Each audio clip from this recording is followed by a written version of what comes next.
All right. Hello, everybody. I hope you all are doing well. This is DFS Army's tournament strategy show where we look back at last night's slate, then we game plan today's slate, and really just make sure we're all set up for a good situation. And then, of course, later today, pre-lock show, 5:30 p.m., we'll execute on that, but that's for VIPs only.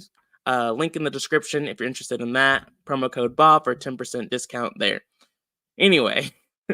What's up, guys? Thomas, good to see you. Hope you're doing well. It's been a weird week. I know I'm a little late, first day back in the office, so always fun dealing with that. But anyway, let's look at last night. Last night's slate was good. It was profitable for me. 3 max, not as much, but just in general MME strat, that went well. This is last night's $100,000 winning tournament. When we look at this a little bit closer, you'll see that we were on a lot of these guys. There were a few misses, though. Emmanuel Quickly was a core play. Everyone played Quickly. Looking forward to seeing what he does now on a new team. Karis LeVert was someone that Brandon B-Dubs mentioned on the pre-lock show that he was forcing exposure to, so wasn't surprised that panned out.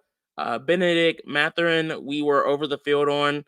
Giannis, everyone and their mom played. We talked about it. That Pacers and Milwaukee game had the highest game total on the slate. I always force exposure to those games, and then I'm also more open to playing pieces from it. Mathurin was someone that we were over the field on. We were also over the field on some of the other Pacer players too, and I talked about it. Those guys are streaky.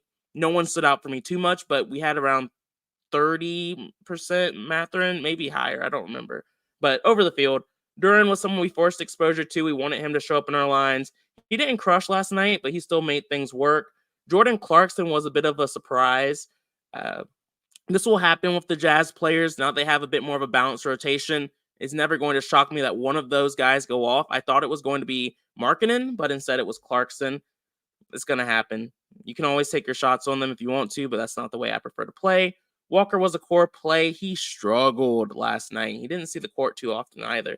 But he got there. He still made the nuts line, so glad that worked out. And then Brook Lopez was someone that I was okay having exposure to. I didn't force him in the lineups. I think I had around 5%. So it was a decent night, but on to the next one. It was a good start to the year. That's honestly all you can ask for sometimes. It doesn't have to always be the big takedowns, but not losing money is a win. Phil, John, hope you guys are doing well. Let's jump right into it. Let's get into these games. It's a nice 6-game slate, nothing too crazy. Of course, for me, I always would like to have more news that makes the slate a little bit more spicy, but we have some interesting spots. Charlie, what's up? Hello. Hope you're doing all right. Starting off, we have the Bulls going up against the Sixers. This is the game with the lowest game total on the slate, but because of injury news, some of these guys are still viable plays. For the Bulls, they're missing Bidham, Torrey Craig, Nikola Vucevic, Zach LaVine. A lot of these guys have been out for a while now, so nothing that's really moving the needle for me too much. Matchup against the Sixers is also not a matchup I tend to like forcing exposure to, but because of the low price tag on the Bulls and the increasing usage they see with guys like Vucevic and LaVine out, they're viable plays. They're not guys I'm overly excited about, though. If DeRozan and Kobe White were low owned, I'd be more interested in forcing exposure. If the matchup for Drummond wasn't going up against Embiid tonight, but whoever they want to put in, like Paul Reed or someone else, I'll be more excited about this spot for Andre Drummond. But at 8,200, he's just someone that I don't want to force exposure to when he's going up against Embiid. But he's still viable at this price tag. The upside is still there. Next up, let's see. Not trying to force exposure to these guys too much. Like I said, just low total game, and I don't love picking on the Sixers. Not a stomp, like a defense that we have to be overly afraid of these days, but still, I don't try to force exposure to it. Next up, we have the Sixers, and I'll be honest with you all, I am still debating, and it's early, that's why, but I'm still really debating what I want to do here. Anthony Melton is out, and so that does change things, but to help balance it all out, Joel Embiid is back in. We haven't gotten any reports that he'll be on a minutes limit or anything like that, but this is his first game back since he was out for a little bit dealing with that ankle injury. So before the injury, we know Embiid was in fantastic form. This matchup against the Bulls is really nice because Vucevic is out. Drummond isn't someone to be afraid of. So this is a really good spot for Joel Embiid, but he's looking like the chalkiest stud on the slate. And I could be crazy, but having Joel Embiid, a big who's been dealing with this ankle injury, I'm not chomping at the bits to go and play Joel Embiid when he's been a little banged up. So I'm not saying I'm going to completely fade Joel tonight, but he's on my list as a potential fade. You can see I have a like on him because I liked him earlier before I realized he was going to be so chalky. I thought he might be a little bit under-owned because of that concern. But we'll figure out exactly what the plan is for the pre-lock show. But for now, don't love it. Yeah, exactly. Kyle, we were on a lot of those guys and hit on a lot of them, but missed just where it mattered the most of Clarkson. JJ, good to see you, man. Yeah, that OKC game, though, we'll get there. That's the one that's fun. And also part of why I'm not as excited about Joel. Anyway, so Joel is fine here. Tyrese Maxey is someone that I'm looking at. He has not been fantastic as of late. The 9K price tag is a little bit more intriguing, but still not incredible. But the low ownership catches my eye. The sim model has liked Maxey forever. I'm not putting too much weight into that, but the low ownership, still okay matchup against the Bulls is viable for me. So he's someone that I'm looking at as a potential leverage play. And then I don't think Harris is the wildest play, but again, low game total. I'm just not going to make this game a priority for me tonight. Let's see. Charlie said AD will get 4 fouls in 5 minutes. That's typically what AD does. You scared me a little bit, though. I was like, are the Lakers playing? Am I missing something? OG, hello, everybody. Jay, change your banner, buddy. 2024. You're right. Holy crap, man. I need to get on that. Totally missed it. When you said banner, I was like, do I have a banner hanging up behind me? There's nothing back there. But you're right. Phil, it's weird, but Melton's also out, so that should help. And I do like the low-owned Maxey, so I'm glad we're on the same page. All right, next up, we have the Spurs going up against Memphis. The Spurs are missing Zach Collins. He's out. So we would ideally that would make things slightly more exciting, but it doesn't. There's still a lot of bodies here for the Spurs. And then Victor, let me double check this before I say it. Would typically be the guy that I'm the most excited about in this kind of situation, with Zach Collins definitely not playing. But he hasn't been seeing the 30-minute, he hasn't been seeing 30 minutes or more. As of late, he actually hasn't seen more than 24 minutes since really the 21st of December. So the minutes just haven't been there. I'm just going to continue to take a wait and see approach. Once we start to see Victor seeing 30 plus minutes again, that's when he would be a bit more viable. Or if he hits the 7K range again, one or the other has to be the case. But for now, not expecting him to see too many minutes, so I'm just not excited about him. And then the rest of the Spurs are a shit show, so not trying to guess who's going to be the guy there tonight. With that being said, the Memphis Grizzlies are a team that I do like a good bit tonight.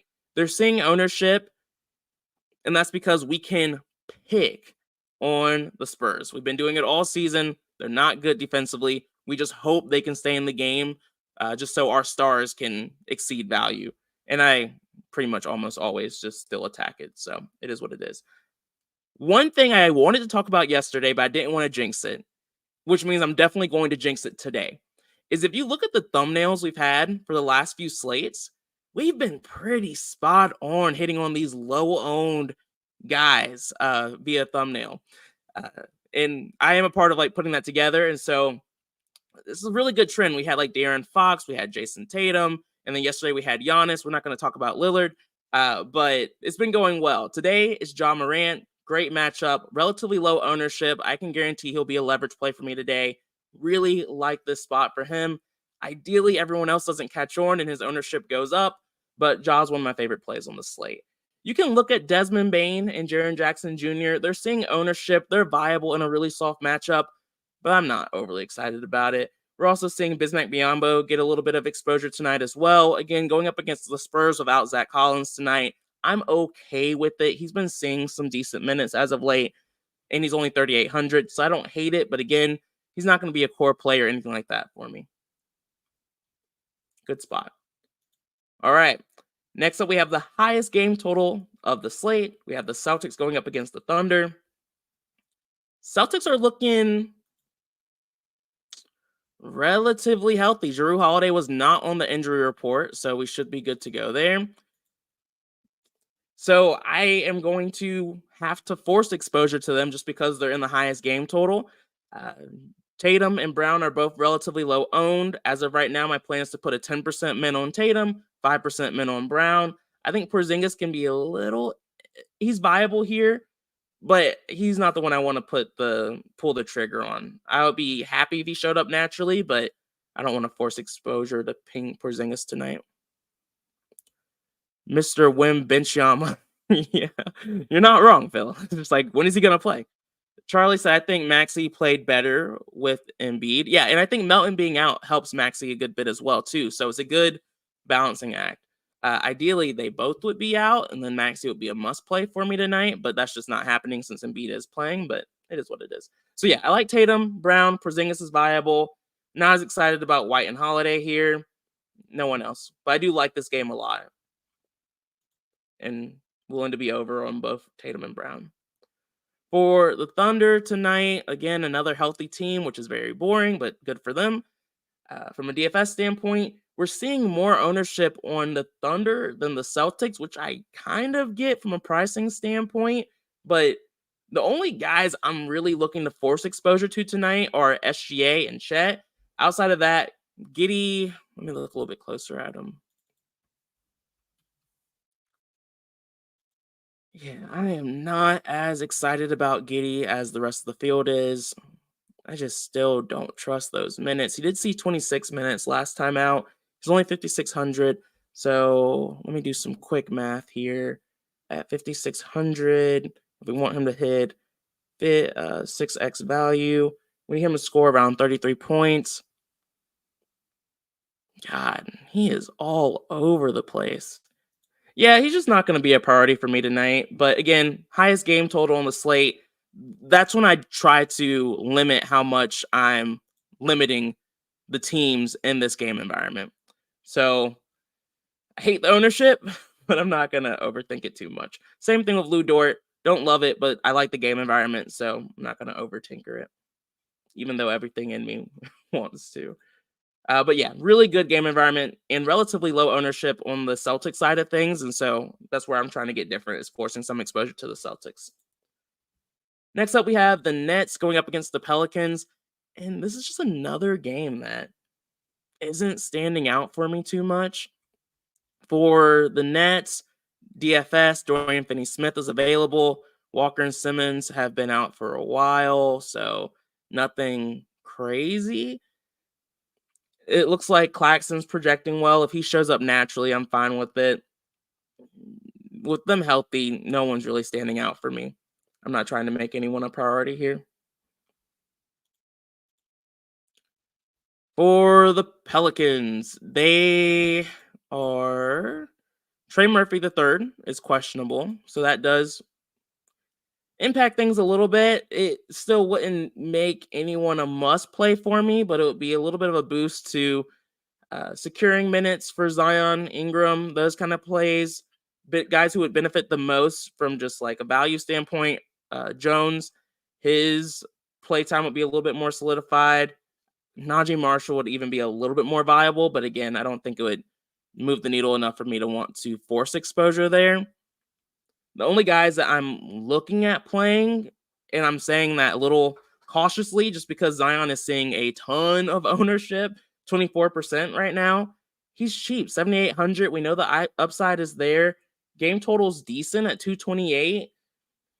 He makes sense, and it's hard for me to argue against him. The ownership is just scaring me a little bit, but it's a good spot for him. Some model likes him a good bit as well, so I'm not going to go out of my way to avoid it.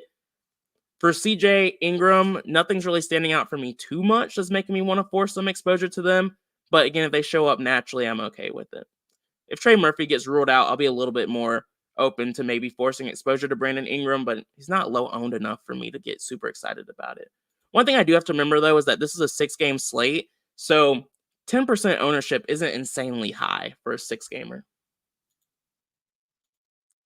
All right, we have the Hornets once again with a gigantic spread. Just feels like the usual at this point. What's up, Zolo? Hope you're doing well. Thanks, man. Appreciate that, Kenneth. Glad things been going well for you.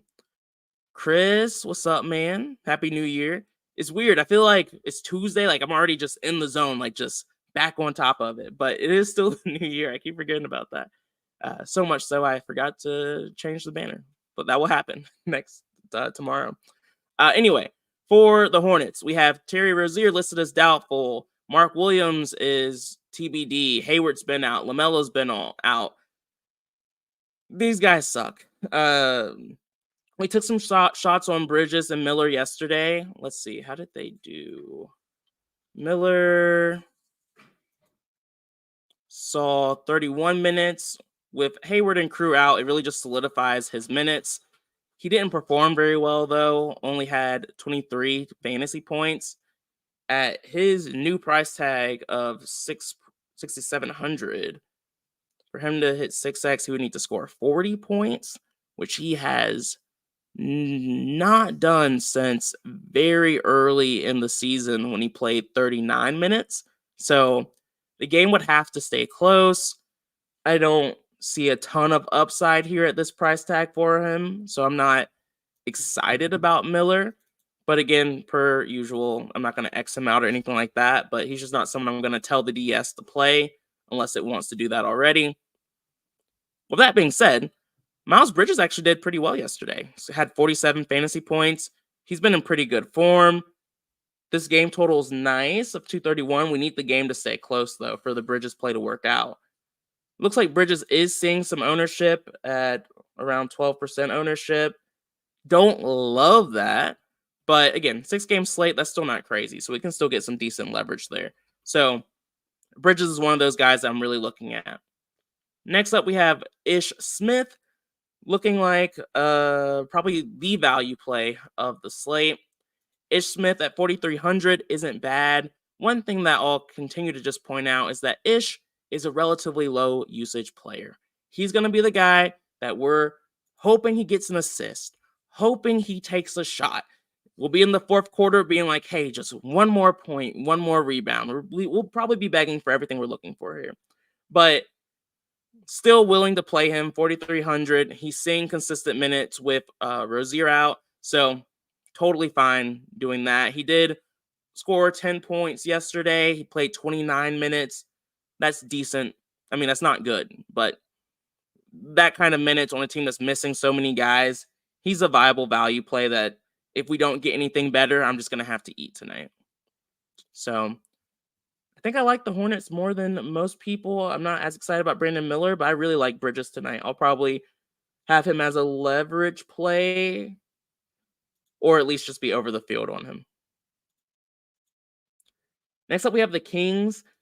Again, the Kings would be way more exciting to me if they were lower owned. So Fox, I'm struggling to take the shot on him here, but I do like Sabonis tonight. We like playing bigs against the Hornets. I like Sabonis when he's below 10K. Good spot for him. Malik Monk is also standing out in the sim model.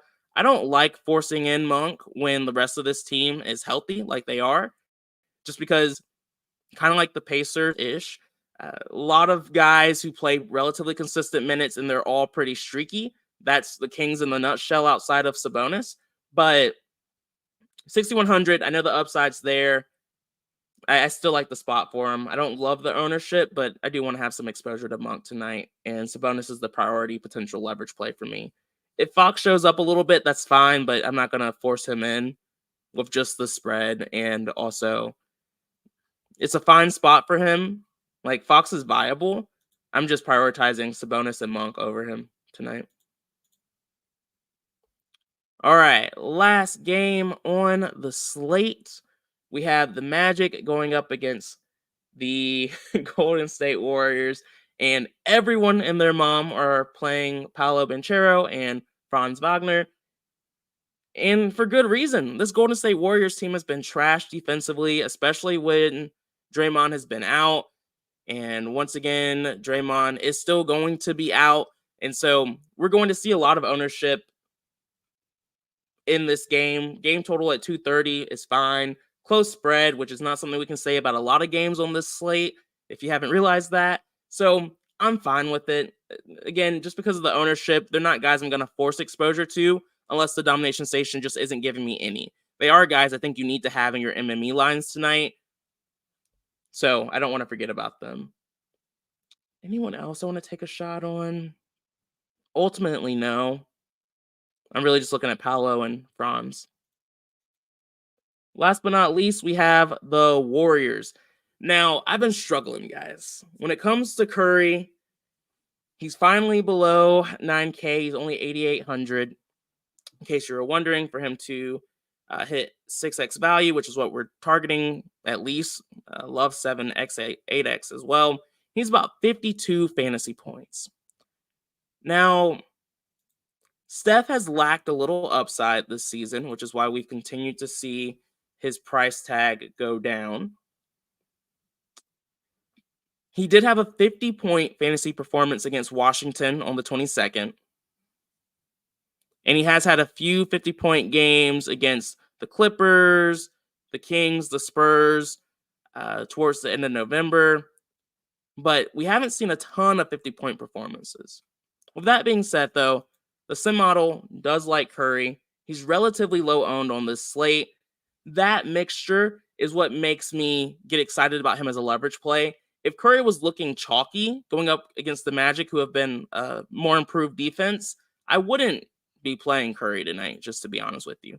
But because he's low owned and because the sim model's on him, those are enough things for me to be willing to play him tonight. So he gives a potential leverage play at this point as long as his ownership stays low. Chris Paul is going to be super chalk at 5,600. I'm fine with it. We don't have a lot of value right now. 5,600 is a good price range to allow guys to, show a little bit of upside. And we saw Paul do that in the last game going up against Dallas. He was able to score 44 fantasy points. So the upside's there. I just do not trust the Warriors. I hate seeing them on every slate because you can tell Kerr is just throwing crap at the wall, just seeing what sticks. And so it seems like his new answer is to, try and get Chris Paul more involved. And hopefully he continues to see 30 plus minutes because his minutes have been a little all over the place. We've seen as low as like 25, 28 and as high as 32, 35 in minutes. So as long as the minutes continue to trend in the right direction, I'm fine with it. I'm fine eating the chalk. If better value opens up, I'll definitely consider it. But for now, it's fine. And then, of course, Jackson Davis is standing out a good bit from a projection standpoint. He's just been playing well at 4,600. He makes a lot of sense here. He's been playing decent minutes too. He's had around 30 fantasy points in his last two performances. So again, as long as he sees 25 plus minutes, he's usually a very viable play. So hopefully Kerr doesn't do anything weird, but as long as things stay the way they've been, he's viable here. Let's see. Anyone sneaky? I don't want to take a shot on Clay. Could Brandon make sense here? I just need more guys who see more than 30 minutes on this team and guys who see 30 minutes consistently. That's just not a thing for this team outside of Clay and Steph. But I mean, barely even Clay these days. But anyway, so yeah, Steph is really the only guy I'm looking at forcing in for the optimizer tonight. And we will naturally have a lot of Chris Paul and Jackson Davis exposure just because of their price tag and how much they've been playing here recently. Still some risk involved there. I hope I made that obvious, but I'm willing to eat it if no one else randomly ends up getting ruled out. So that's this slate in a nutshell, y'all. I appreciate the support. Kenneth, that message really did mean a lot, so I appreciate that. But I look forward to hopefully us having a lot more takedowns tonight and for the rest of the year. And I look forward to seeing everyone later today at 5:30 p.m. for the pre-lock show. Again, if you're interested in that, link is in the description. That is only for VIP members, so I put the link in the Discord for that. But if you're not able to join that for whatever reason, that's totally fine. I look forward to seeing you all tomorrow, and I hope you enjoy the rest of your day. Peace out, guys.